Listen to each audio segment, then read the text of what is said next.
French আর বাংলা রান্নার জুটি নিয়ে যদি কখনো কোনো সিনেমা তৈরি করা হতো তাহলে সেটি হতো আদ্যপান্ত এক প্রেমের গল্প। হঠাৎ দেখা, দুই পরিবারের অমত, কালচারাল ক্ল্যাশেস আর সব শেষে ছাড়াছাড়ি, কিন্তু আজীবনের মতন আলাদা হওয়ার আগে ঠোঁটে ঠোঁট রেখে শেষ চুম্বন আর একে অপরকে না ভোলার প্রতিশ্রুতি। ভিজুয়ালাইজ করুন 1688 সালে চন্দননগরে হুগলি নদীর ধারে বসে সদ্য আসা ফ্রেঞ্চ মাখন আর রসনা চর্চায় মাস্টার্স করা বাঙালি সর্ষের তেল আপন মনে একটার পর একটা নৌকা গুনে যাচ্ছে।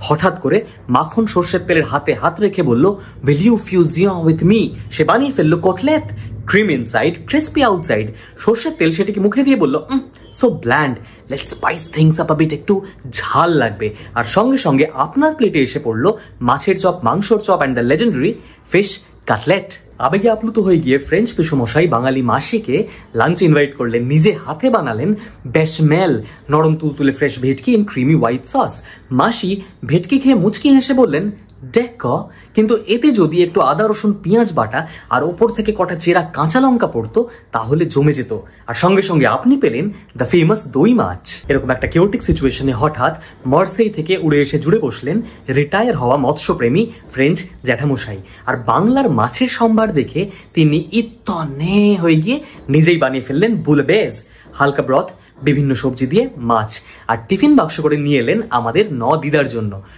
দিদা সেই মাছ দেখে তো হেসেই কুটোপুটি, আরে এ তো আমাদের আদা জিরে বাটা আলু পটল দিয়ে মাছের ঝোল। এমত অবস্থায় গোটা ব্যাপারটা নিজের হাতে তুললেন আমাদের ফ্রেঞ্চ দাদা।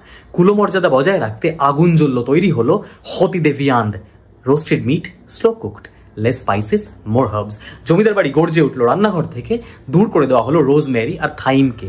তৈরি হলো ঘি, গরম মশলা, কাসন্দি দিয়ে মুরগির রোস্ট। 1947, সময়টা একদম ভালো নয়। ফ্রেঞ্চ পরিবারের বাংলাকে বিদায় বলার সময় এসেছে। আমাদের সিনেমার ফ্রেঞ্চ হিরো শেষবারের মতন বাংলার হিরোইনের জন্য বানিয়ে নিয়ে এলো ক্রেম ব্রুলে। হিরোইন চোখ বন্ধ করে হিরোর ঠোঁটে ঠোঁট রেখে টুক করে তার স্যাক বন্ধলিয়ে ঢুকিয়ে দিল একবার মিষ্টি দই, দ্য ইটার্নাল ফ্রেঞ্চ কিস। আর এভাবেই আপনিও সাক্ষী হলেন ইতিহাসের। আর তাই পরের বার আপনাকে যদি কেউ প্রশ্ন করে ফ্রেঞ্চ বাংলা খাবার নিয়ে, ইউ সেফ।